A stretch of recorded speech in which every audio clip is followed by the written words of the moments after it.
Witam Państwa serdecznie. Żeby stworzyć lustro na występie z płytek, w pierwszej kolejności musimy nanieść płytki na naszą ścianę. Więc przenosimy płytki na ścianę naprzeciwko, dodajemy dodatkowy obszar i potwierdzamy przyciskiem OK. Następnie, jeżeli jest potrzeba, zaznaczamy nasze płytki 2 razy lewym przyciskiem myszy w celu edycji, prawym przyciskiem myszy wybieramy przesuń obszar i wyrównujemy fugi ze ścianą sąsiednią. Escape wychodzimy z funkcji. Następnie, edytując ponownie płytki, korzystamy z prostokąta i za pomocą punktów charakterystycznych, u nas to będą dodatkowe 4 punkty, rysujemy prostokąt o zaplanowanych wymiarach. Następnie spod prawego przycisku myszy wybieramy wnęka występ. Wnęka nasza będzie miała na przykład 30 mm, wypełnienie natomiast od razu zmienimy na kolor. Potwierdzamy nasz wybór. Następnie zaznaczymy zmodyfikowaną powierzchnię.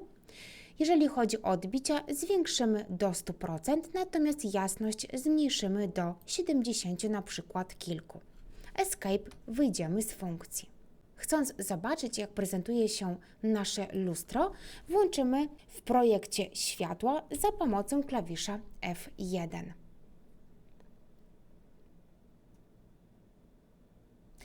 Za pomocą odbić planarnych, a nie ogólnych, widzimy, że lustro odbija nasze wnętrze. Odbicia lustra, zaznaczając je, znajdziemy we właściwościach materiału w rodzaju odbić. Escape wyjdziemy z funkcji, wejdziemy w fugi i skorzystamy z ciemniejszej fugi. W celu stworzenia sceny dziennej wejdziemy w zakładkę światła, zaznaczymy halogeny i wszystkie je wyłączymy.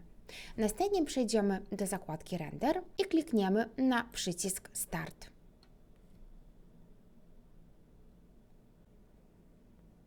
W dolnej części naszego ekranu pojawi się podgląd naszej wizualizacji. Możemy okno powiększyć i zobaczyć, jak postępuje praca naszego rendera.